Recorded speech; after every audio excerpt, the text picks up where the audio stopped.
ये सारे जो कॉन्सेप्ट्स मैं आपको बता रही हूँ, ये कॉन्सेप्ट्स जो हैं वो बहुत इंपॉर्टेंट हैं, तो हर एक लाइन को, हर एक पॉइंट को बहुत ध्यान से सुनिए। मैंने अभी आपको बताया था कि ये कंडक्टर है, इस पर चार्ज था, इलेक्ट्रिक फील्ड हाई हुई और इसका चार्ज जो है वो लीक हो गया। तो बताइए कैपेसिटेंस इंक्रीज़ होगी या डिक्रीज़ होगी। तो जैसे ही इसका चार्ज लीक होता है तो इस पर स्पेस फ्री होना स्टार्ट हो गया ना।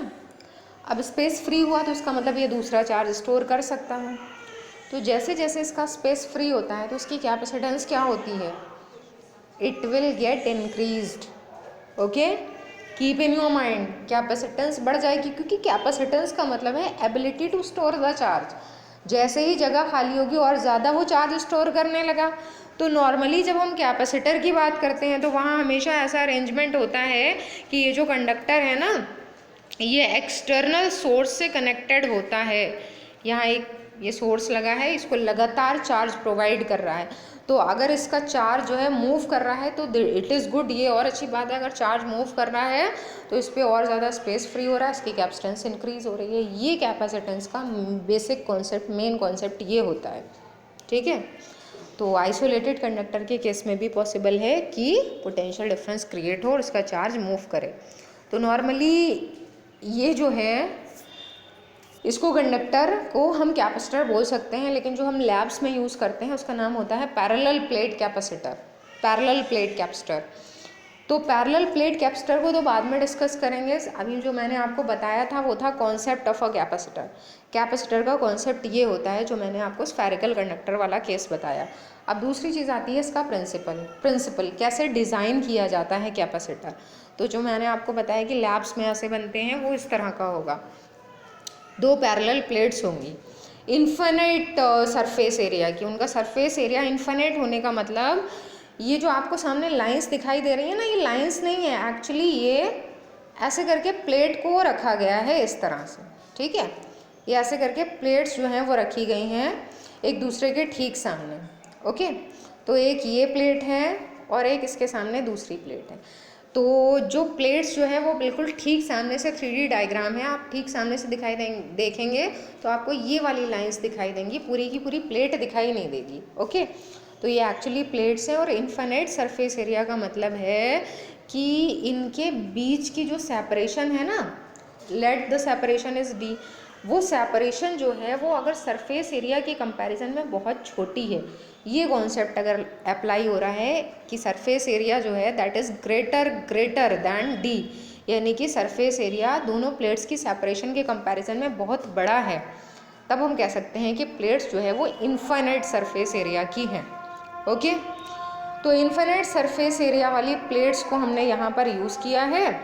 अब प्रिंसिपल ये होगा, तो I hope now it's clear कि दोनों प्लेट्स की सेपरेशन छोटी होनी चाहिए, सरफेस एरिया बहुत बड़ा होना चाहिए। तो अब इसको जो है वो बनाते कैसे हैं, डिज़ाइन कैसे करते हैं, उसके लिए suppose that first plate is this one, ये है पहली प्लेट और ये है दूसरी प्लेट।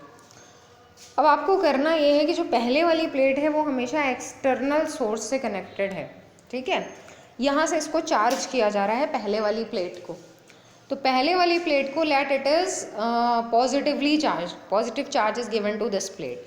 तो जब इसको पॉजिटिव चार्ज देते हैं किसी एक्सटर्नल सोर्स से, सप्लाई से, तो पॉजिटिव चार्ज इसकी प्लेट के जो है वो दोनों साइड में आएगा, क्योंकि आपने जो है वो स्टडी किया था इन्फिनिट सरफेस एरिया के प्लेन शीट को गॉसेस थ्योरम ड्राइव करने के लिए। गॉसेस थ्योरम का एप्लीकेशन था इलेक्ट्रिक फील्ड फाइंड करने के लिए यूज़ किया था। तो पॉजिटिव चार्ज जो है उसकी प्रेजेंस दोनों साइड से ही होगी। तो जब हम एक्सटर्नल सोर्सेज को पॉजिटिव चार्ज दे रहे हैं, then positive charge will be on both the sides of the plate. दूसरी वाली प्लेट को हमें नेगेटिव चार्ज नहीं देना है, पोटेंशियल डिफरेंस क्रिएट करना है। तो आपके माइंड में अगर ये कॉन्सेप्ट आ रहा है कि एक को प्लस चार्ज दिया, दूसरी को माइनस चार्ज दिया और पोटेंशियल डिफरेंस क्रिएट हो गया, तो it is not like this. Actually what is the process there कि पॉजिटिव चार्ज आने से ऑटोमेटिकली जब भी आप ये कंडक्टर, ये वाली जो प्लेट है इसके पास में रखेंगे तो इंडक्शन का फिनोमिना स्टार्ट हो जाएगा। और इंडक्शन की वजह से क्योंकि ये इनर साइड में प्लस चार्ज है तो यहाँ पर कौन सा चार्ज आएगा माइनस, और इस माइनस चार्ज के प्रेजेंस की वजह से दूसरी साइड में कौन सा चार्ज आ जाएगा प्लस, क्योंकि चार्जेस सेपरेट हो जाएंगे उस प्लेट के दोनों साइड में, तो इधर माइनस चार्ज आता है इधर प्लस चार्ज आता है। और प्रॉपरली डिज़ाइन करने के लिए कैपेसिटर को ये वाली जो साइड है इसको जो है इसकी अर्थिंग कर दी जाती है, तो जितना भी एक्स्ट्रा प्लस चार्ज है that will be transfer to ground. Okay, तो ये न्यूट्रलाइज हो जाता है। अब ये वाला जो बीच वाला जो रीजन बनता है, इस रीजन का यूज़ होता है कि ये वाला जो चार्ज है ये प्लस है ये माइनस है, पोटेंशियल डिफरेंस क्रिएट हो जाता है और तब हम इसका जो है यूज़ कर सकते हैं, चार्ज फ्लो होना स्टार्ट होगा और इसकी कैपेसिटेंस जो है वो इंक्रीज़ होगी। ओके, तो ये होता है प्रिंसिपल ऑफ द कैपेसिटर।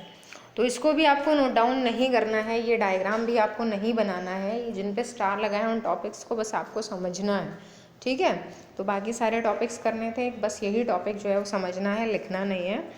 फिर आता है आपका नेक्स्ट टॉपिक कि एक्चुअली जो कैपेसिटर है उसकी डेफिनेशन क्या होगी। तो मैंने अभी आपको बताया कि वो अरेंजमेंट दो प्लेट्स का है, दो कंडक्टर्स का है। तो डेफिनेशन इज दिस वन, ये आपको नोट करना है कि it is an arrangement of two conductors separated by an insulating medium. दोनों के बीच में जो मीडियम है वो इंसुलेटिंग मीडियम होना चाहिए, that is use to store electric charge and electric energy. तो वो जो मीडियम है उसके थ्रू चार्ज लीक ना हो बल्कि दूसरी प्लेट के थ्रू चार्ज का फ्लो हो, तो एक इंसुलेटिंग मीडियम उसके बीच में फिल्ड हो और दैट इज़ यूज्ड, किस लिए यूज़ होता है कि इलेक्ट्रिक चार्ज या इलेक्ट्रिक एनर्जी को स्टोर कर सके। ओके, तो ये कैपेसिटर की डेफिनेशन है। फिर आता है symbol.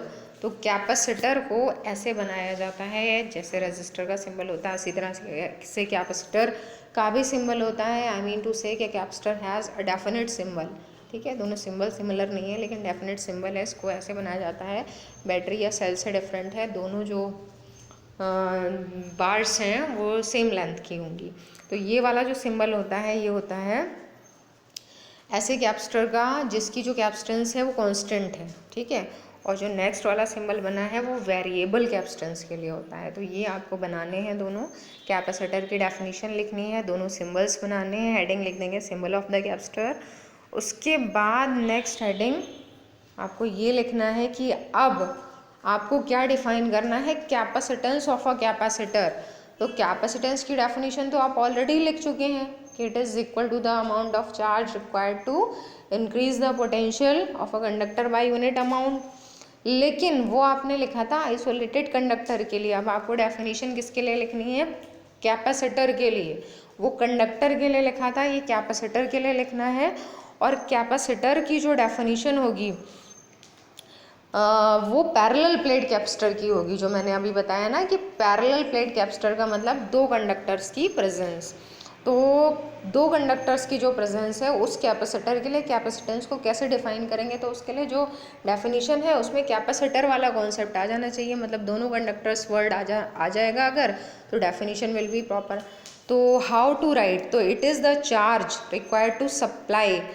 required to be supplied to either of the conductors of capacitors so as to increase the potential difference between them by unit amount। तो डेफिनेशन वही है, वर्ड्स थोड़े डिफरेंट करने हैं।